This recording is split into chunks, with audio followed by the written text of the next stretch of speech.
What we did here, not bad for a bunch of deserters, renegades, and civilians. The founders say they were born out of the disaster of the Atlanta pullback. Well, hopefully, something better is going to come out of what happened here, today, at Galveston. The Galveston pushback. Like the sound of that. Yeah. The day we all finally came together to show Legion we're not beaten yet. Have we started something here? Some kind of movement? The movement are a part of it. But this feels like something bigger. Everyone coming together. Working together. Resisted together. Right. A resistance. That's what we need to be now. I see. So are we going to get another game? Another game? Well, you know they're working on it. I think a machine campaign would be fun. Especially if they thought... I wouldn't be against a machine campaign if they made you feel like the machine. The concern I have with it is the idea of this the machine is you have this never-ending, unstoppable force that you can just keep on throwing people at it nonstop and you'll win. And I'm hoping that if they do come up with that, it's going to be really cool. Like one of my big things about this game is I think this has a lot of potential not only to be a good series of games. It has shown that this studio overall, Slytherin, who has done a lot of good things on games overall, that I think this game has a lot of perspective on what RTS fans want. They want a management. They want to feel like there is a decent amount of difficulty along with really a understanding that you want your units to feel like they hit hard and sound tactics to be advantageous to you. I think there was a few items that are a little confusing on how they work and some items that I didn't understand until the end. So I was playing like on a lot harder mode than I thought I needed to. And if I was playing on realistic, I would have had my butt handed to me until I figured out about the reinforcements concept. I think this game's got a lot going for it. I think we are seeing a revival with all the new RTS games and the like coming out. I think we're seeing a revival of the RTS genre, which had more or less died out after StarCraft 2 and Command and Conquer had kind of petered out, and then everyone moved to, first-person shooter games, multiplayer. Then it's moved into another one, and now it's finally coming back full circle. And this game has added a lot to the genre, and I think that with a few extra little things, this game would be one of the best that came out this year. And that's my general thoughts about it. And I'm very, very happy to have played the game. It was got frustrated a few times, but that was more or less me not understanding. So I am definitely happy about that. And I'm going to let the credits end. They deserve their accolades.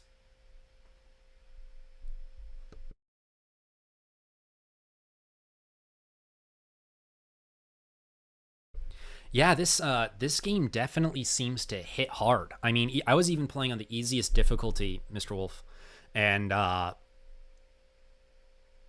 still felt that it gave you a decent amount of stress. Like, if you came into this game playing on realistic right off the beginning, I think you would have had a really rough time. And a lot of people might have pulled away from the game from that. But coming in on the easiest, I don't know if I played on the easiest or just close to the easiest difficulty. Gives you a time to really learn it, and then playing unrealistic to see how insane it gets for some of those defensive hold missions. Yeah, I think that there is a lot to go for this game. I'm looking forward to more. And I'll probably be playing another run through in the future. I'll probably on a harder one. Maybe when the DLC comes out, I'll play the whole campaign again.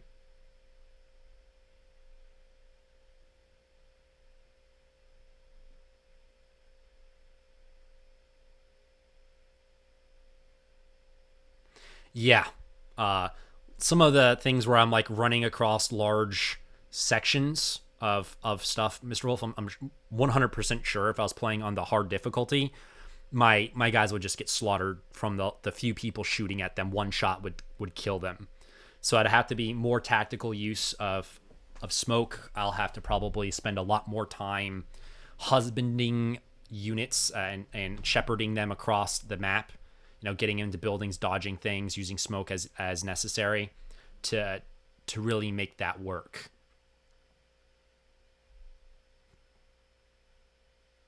Yeah. I think this game is not a game where they intended to bring in, just make it easy and move on. It was designed to be tough. And at least they have difficulties for everyone. You could play on realistic and get yourself slaughtered, or you could play on easy and learn and go from there.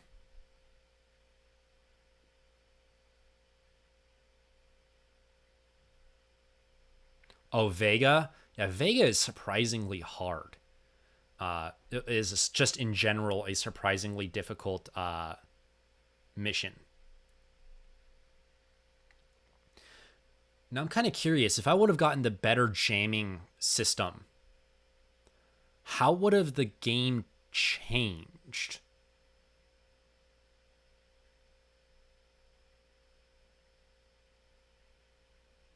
Like, would they have been fighting each other a little bit and doing stuff?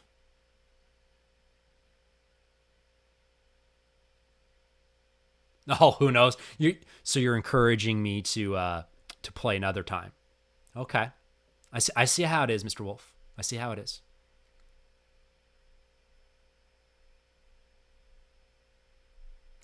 I was asking if the getting the more powerful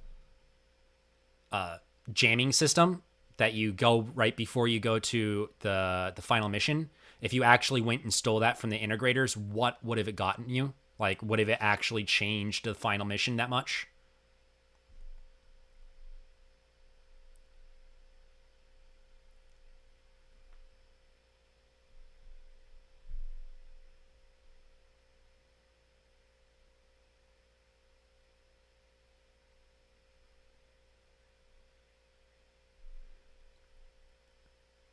My goodness, this is a long run.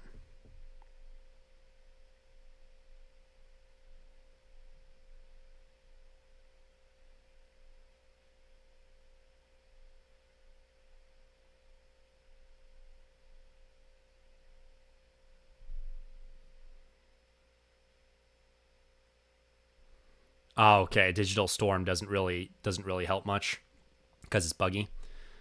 That's too bad. This game, one of the things that it did a very good job of compared to almost any other RTS is the concept that they mixed in very well a RPG and element. I'd love to see some more of those things coming. Oh, I'll do one of the two. Interesting.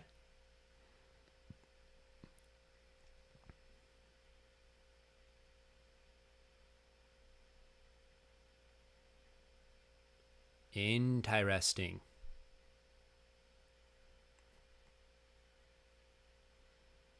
Yeah, I'm looking forward to some more dynamic gameplay.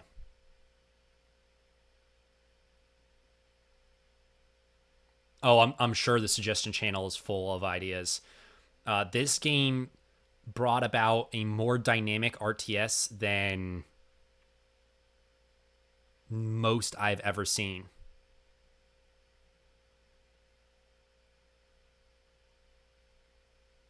Oh, Tusk kits? That makes sense. Because the strikers get remote guns, yeah. I'd love to see the idea of putting down turrets more, automatic turrets that are remotely AI or something like that would be fun. There is so much they could do with this game, just genuinely. They have added such a dynamic system to the game that they could do insane amounts. And I think that's exactly what the genre needs. It needs less hand holding, in the sense of you're given these units go win, though that can be fun, but gives a more dynamic existence and fight. I'd love to see this in like the Warhammer 40k universe with this same concept, and you're playing as the Imperial Guard, where you have to go, you salvage weaponry and do different things, and you're just trying to survive after you've been closed away off from the warp, and go do that. This is a very, very, very, very long roll here. My goodness.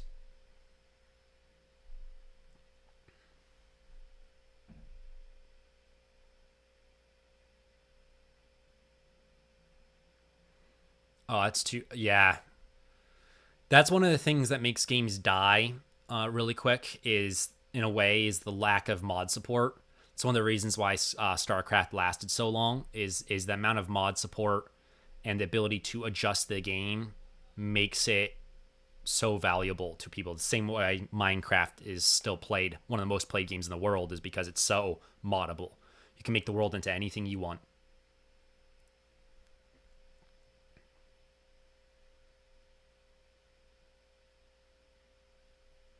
I was actually surprised that anyone dropped the game like this because of the IP, honestly.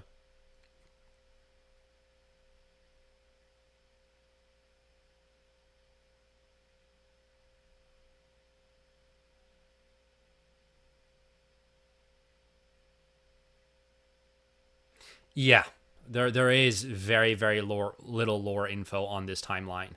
And the truth is one of the things I kind of want, in a way, the devs to do is to take it their own direction and don't stick with the general lore, but make their own worlds, because the whole entire point of Terminator, in a way, is the ability for different timelines to exist, and not being stuck too much in the regular lore will give it enough that people can enjoy it, especially if they stick with the spirit of the lore.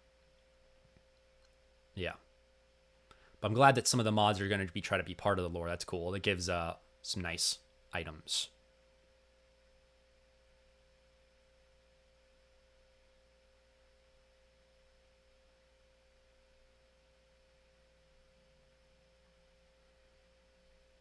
But yeah, this I actually can say it's very rare that an RTS deserves a second playthrough simply because there's more than one way to end it. Almost all the time, you only played it again because you enjoyed it.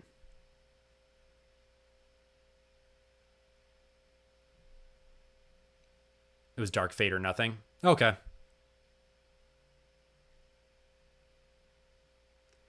I say you can take the Dark Fate timeline or you can take nothing, is what the IP holder said. All right, it is what it is. I don't think there's anything wrong with the Dark Fate timeline. I'm just hoping that the IP holders are kind enough to allow some creative maneuverings.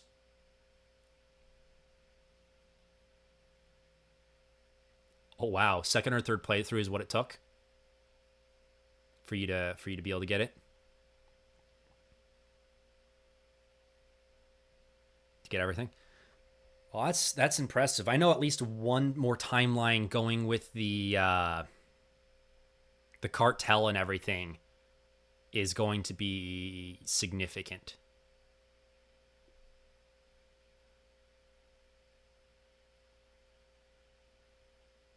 Oh, you can actually drop troops from Helios. I thought that should be something that they could do. I hadn't seen it come out yet.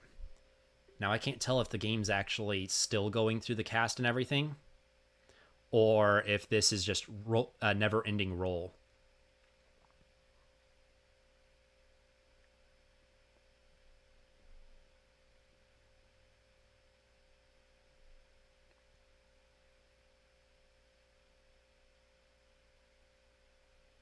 Yeah, it's going in there. I think I've heard voice performance side LA before.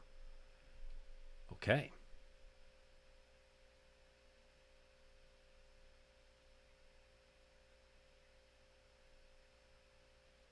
Oh, I'm sorry. I canceled it because it looked like it was just rolling as well. that probably needs to go a little longer, a little faster, roll up a little faster. But overall, this was a lot of fun. I have to say that if you're looking for a good RTS